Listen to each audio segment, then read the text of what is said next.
नमस्कार जनता, this is सादी। यार आज हम बात करें अपने चेकलिस्ट के अगले पॉइंट पे जो हो रहा होगा हमारा पी पाई डी पाई बॉन्डिंग, और इसमें हम बैक बॉन्डिंग का भी पोर्शन कवर कर रहे होंगे। अच्छा हाँ, जो हमारा हाइड्रोजन बॉन्डिंग में इंट्रामोलिकुलर और इंटरमोलिकुलर वाला पोर्शन छूट गया था वो भी इसमें हम कवर कर रहे होंगे। तो चलिए शुरू करते हैं number of P pi and number of P pi D pi bond से।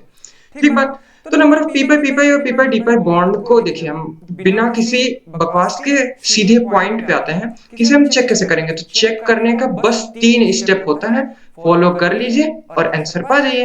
तो वो 3 स्टेप क्या होता है? 3 स्टेप में पहला स्टेप तो यही होता है कि जैसे हमको मान लीजिए SO2 दिया हुआ है, SO2 में अपन को चेक करना है कितने नंबर ऑफ पी पाई या फिर पी पाई डी पाई बॉन्ड्स हैं। सबसे पहले क्या करेंगे हम? पहले हम करेंगे कि सेंट्रल मेटल एटम इसमें कौन है? सल्फर है। सल्फर का अपन ने इलेक्ट्रॉनिक कॉन्फ़िगरेशन लिखा क्या? 3s2 3p4 होगा। ठीक बात। 3s2 3p4। परंतु यहाँ पे देखिए सल्फर 1 2 3 4, ये वाला ग्रीन वाला भी इसमें 3p4 में होगा, इनिशियली होगा। परंतु यहाँ पे क्योंकि ये 4 बॉन्ड बना रहा है तो 4 अनपेयर्ड इलेक्ट्रॉन्स होने चाहिए, तो ये एक इलेक्ट्रॉन को 3d में एक्साइट कर देगा। कोई दिक्कत यहाँ तक? ठीक बात। 3d में एक्साइट करने के बाद अब इसमें हम सेकंड स्टेप क्या होगा? पहला स्टेप हो गया कि सेंट्रल मेटल एटम का उसके बैलेंस स्टेट में पहले कॉन्फ़िगरेशन लिख लेना। कॉन्फ़िगरेशन हमारा हो गया। अच्छा, उसके बाद हमारा दूसरा स्टेप क्या हो रहा होगा कि इसमें इसका हाइब्रिडाइजेशन, सेंट्रल मेटल एटम का पहले हाइब्रिडाइजेशन हम देख लेंगे। हाइब्रिडाइजेशन इसका क्या है? हाइब्रिडाइजेशन इसका है 1s और 2p। देखिए sp2 यहाँ पे इसका हाइब्रिडाइजेशन निकालेंगे SO2 का। SO2 का हाइब्रिडाइजेशन sp2 आएगा। sp2 मतलब 1s और 2p ऑर्बिटल्स इस्तेमाल होंगे। तो sp2 में देखिए ऐसा ये हाइब्रिडाइजेशन वाला पार्ट हमारा हो जाएगा। कोई दिक्कत? अच्छा, तो हमने देखा कि क्या कि 3p में ये वाला जो इलेक्ट्रॉन है वो यहाँ बच गया, और 3d वाला ये वाला इलेक्ट्रॉन भी एक हमारा बच गया। 3p और 3d में जैसे जैसे एक एक इलेक्ट्रॉन बच गया, फिर इसके बाद हमें सोचना रहेगा क्या कि अब इनका क्या करें। तो हमें याद करना पड़ेगा, ये बॉन्डिंग में हम लोगों ने अभी पीछे पढ़ा था क्या कि ये जो हाइब्रिडाइजेशन होता है total number of sigma bonds plus lone pair होता है। तो ये तो कवर कर लिया किस चीज को? सिग्मा बॉन्ड्स और लोन पेयर को। तो ये दोनों जो बचे रहेंगे ये किसको कवर करेंगे? हमारे पाई बॉन्ड को। और यहीं से हमारे पाई बॉन्ड का नेचर पता चलेगा, पी पाई या फिर पी पाई डी पाई। ठीक है। तो अब जो किनारे वाले एटम्स है, जैसे यहाँ पे ऑक्सीजन है, तो ऑक्सीजन का अपन ने कॉन्फ़िगरेशन लिखा। ऑक्सीजन यहाँ कितने बॉन्ड्स बना रहा है? 2। तो देखिए यहाँ पे 2 अनपेयर्ड है, तो इसको एक्साइट करने की कोई जरूरत नहीं है। और एक्साइट कर रहे हैं कैसे? यहाँ पे तो 2p है, 2d तो पॉसिबल होता नहीं। तो देखिए अपने आप में ही 2 ऑर्बिटल्स अनपेयर्ड है यहाँ पे। तो देखिए यहाँ पे एक 2p, यहाँ पे एक 3p से ओवरलैप कर जाएगा, और दूसरा 2p का इलेक्ट्रॉन यहाँ दूसरे 3d इलेक्ट्रॉन से ओवरलैप कर जाएगा। ठीक बात। तो यहाँ पे देखिए एक पी पाई बनेगा, कौन सा? 3p पाई और 2p पाई, और एक डी पाई पी पाई बनेगा, कौन सा? 3d पाई और 2p पाई। ठीक बात। कोई दिक्कत? इतना बस यही 3 स्टेप करना। पहला स्टेप क्या करेंगे जल्दी बोलिए। हाँ, पहला स्टेप ये होगा कि सेंट्रल मेटल एटम का उसके ऑक्सीडेशन स्टेट में कॉन्फ़िगरेशन लिख लेंगे। दूसरा स्टेप क्या करेंगे? उसका हाइब्रिडाइजेशन उस स्टेप में निकाल के और sp2 वाले पार्ट को अलग कर लेंगे। फिर जो इलेक्ट्रॉन बचे हुए हैं उनसे हम फिर सराउंडिंग एटम्स को देख लेंगे कि क्या क्या ये बना रहा होगा कॉम्बिनेशन से। जैसे यहाँ पे अपन ने देखा था ना, ये 3p पाई और 2p पाई और 3d पाई और 2p पाई। ठीक बात। अच्छा, इतना कवर करने के बाद ठीक है भैया, हर क्वेश्चंस में 3d पाई और 2p पाई के इतना बड़ा स्टेप नहीं करना होगा। वो जिनमें d ऑर्बिटल, जैसे सेंट्रल मेटल एटम के कॉन्फ़िगरेशन में जब भी d ऑर्बिटल्स इन्वॉल्व रहेंगे तो आपको ये जनरल स्टेप करना पड़ेगा। ठीक बात। अगर मान लीजिए हमने क्या ऑब्जर्व किया, अपन ने ऑब्जर्व किया कि जो सेंट्रल मेटल एटम है और जो सराउंडिंग एटम, देखिए जैसे CO2 में सेंट्रल मेटल एटम और सराउंडिंग एटम ये दोनों ही हमारे सेकंड पीरियड के हो जा रहे हैं। तो इसमें सारे पी पाई ही होंगे, पी पाई डी पाई पॉसिबल हो ही नहीं सकता। क्यों? अरे अभी यहाँ पे देखा ना। चलिए मान लीजिए CO2 का एक और एग्जांपल देख लेते हैं। तो कार्बन का यहाँ पे हम लोग ने जनरल कॉन्फ़िगरेशन लिखा, यहाँ पे कार्बन +4 शो कर रहा है, तो +4 के लिए एक और इलेक्ट्रॉन यहाँ पे कूद जाएगा, तो 4 अनपेयर्ड हमें मिल गए। इसका हाइब्रिडाइजेशन, अगला स्टेप हाइब्रिडाइजेशन, तो इसका हाइब्रिडाइजेशन यहाँ पे sp2, तो एक s और sp2 नहीं sp, तो एक s और एक p यहाँ पे हमारा ओवरलैप कर रहा होगा। बचा कौन से? 2p ऑर्बिटल्स हमारे अनपेयर्ड वाले बच गए। ये दोनों जैसे बचे, फिर ऑक्सीजन का वही हम लोग ने फिर वही निकाला। तो यहाँ पे देखिए 2 बॉन्ड्स हैं तो 2 अनपेयर्ड इलेक्ट्रॉन है। ठीक बात।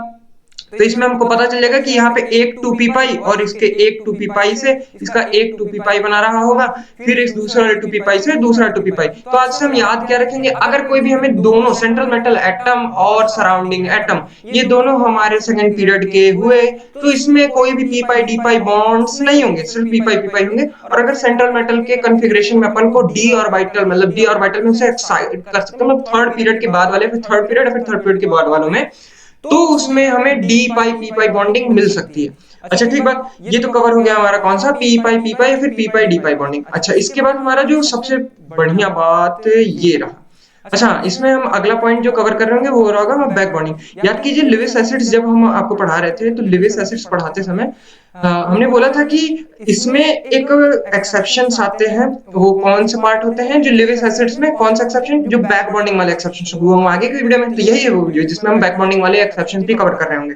तो बैक बॉन्डिंग के एक्सेप्शंस के लिए पहले बैक बॉन्डिंग होता क्या है ये जान लीजिए। तो बैक बॉन्डिंग देखिए जैसे हम जनरल बॉन्डिंग पढ़ते हैं तो जनरल बॉन्डिंग में क्या होता है कि दोनों एटम्स अपना एक एक इलेक्ट्रॉन शेयर करते हैं कोवेलेंट बॉन्ड बनाने के लिए। परंतु बैक बॉन्डिंग में क्या होता है कि जैसे हमारा ए है, ए के पास दो लोन पेयर्स बचे हुए हैं और बी के पास एक वैकेंट ऑर्बिटल है, तो इसमें कंप्लीटली ए का ही एक ही तरफा जाएगा, मतलब इसमें बी का कोई कंट्रीब्यूशन इलेक्ट्रॉन का नहीं होगा, सिर्फ ए का जो दोनों इलेक्ट्रॉन होगा वो बी के ऑर्बिटल्स में भी मूव कर सकता है।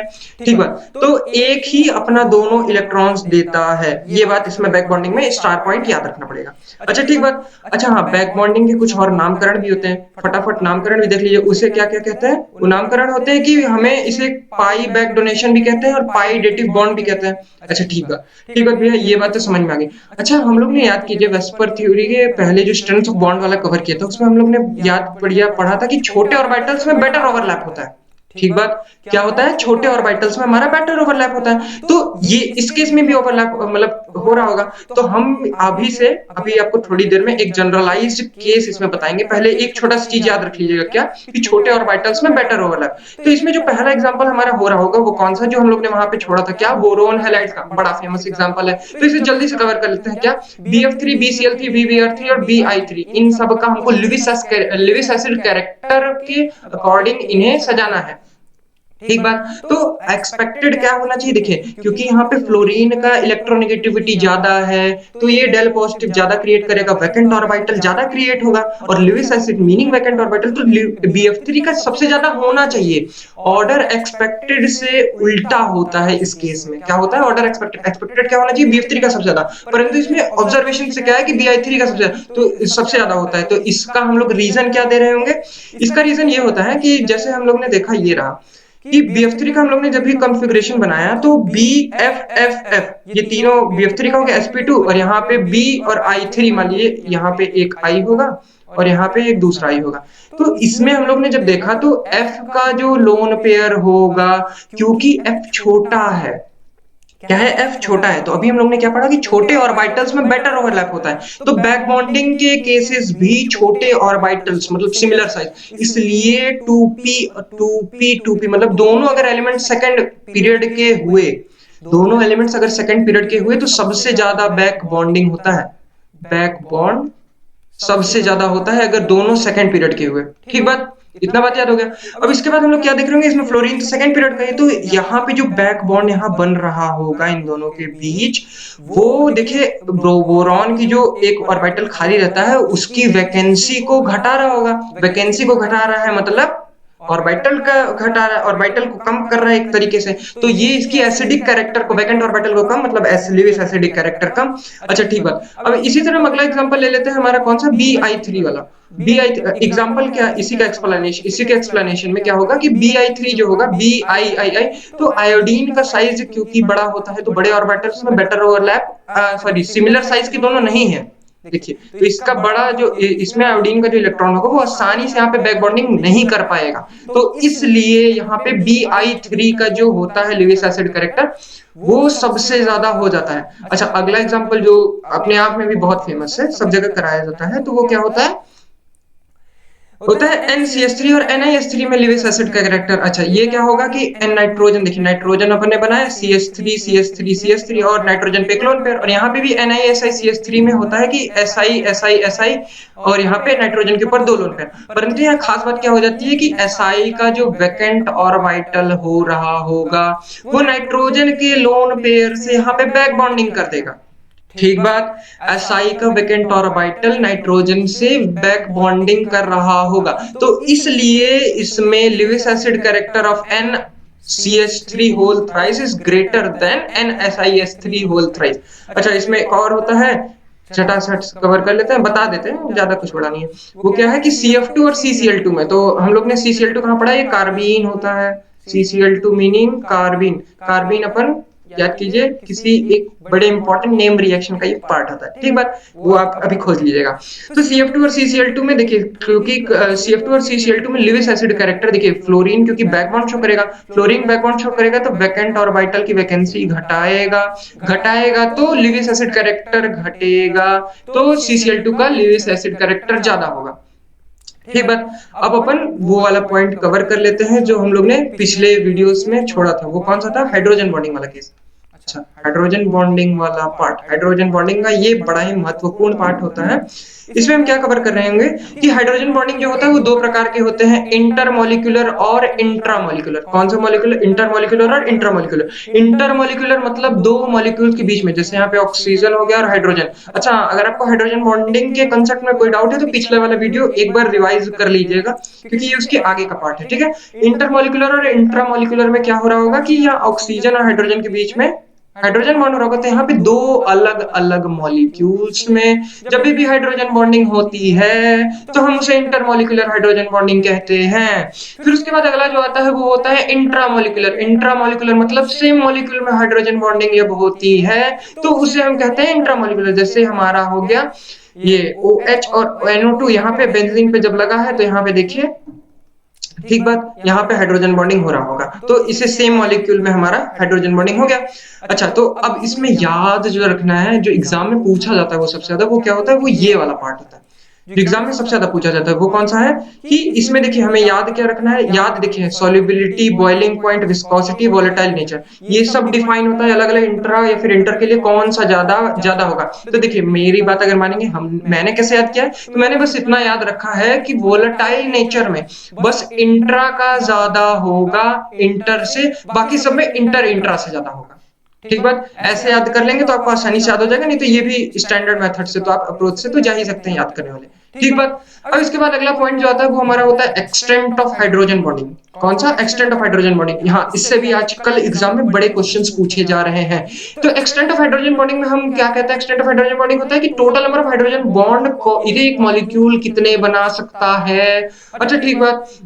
तो इसमें फॉर एग्जांपल जैसे अपन ने H2O का ले लिया, H2O में ऑक्सीजन जो है, ऑक्सीजन के ऊपर दो लोन पेयर, एक हाइड्रोजन एक हाइड्रोजन, तो इसमें एक्सटेंट ऑफ हाइड्रोजन बॉन्डिंग क्या हो रही होगी, एक लोन पेयर, ये भी हाइड्रोजन बॉन्ड बना सकता है, एक लोन पेयर, ये तो सबको याद है। बच्चों बच्चे भूल क्या जाते हैं, ये जो दोनों हाइड्रोजन बॉन्ड हाइड्रोजन है, ये भी तो हाइड्रोजन बॉन्ड किसी और मॉलिक्यूल के लोन पेयर से बना सकते हैं। तो इसका extent of hydrogen bonding total कितना हुआ, 4। ऐसे ही हमारे अगर H2O2 का एग्जांपल ले लें तो H2O2 में क्या हो रहा होगा, ऑक्सीजन ऑक्सीजन ऑक्सीजन के ऊपर दो लोन पेयर, यहाँ पे हाइड्रोजन और यहाँ पे हाइड्रोजन, तो देखिए एक लोन पेयर, दो लोन पेयर, तीन लोन पेयर, चार लोन पेयर, चार तो हाइड्रोजन बॉन्डिंग बना ही सकता है, प्लस ये वाला हाइड्रोजन और ये वाला हाइड्रोजन, तो एक्सटेंट ऑफ हाइड्रोजन बॉन्डिंग इसमें कितनी हो जाएगी, 6। तो that's all for this video, and subscribe to the channel for such more great content, and also visit the channel for conceptual clarity. Thank you.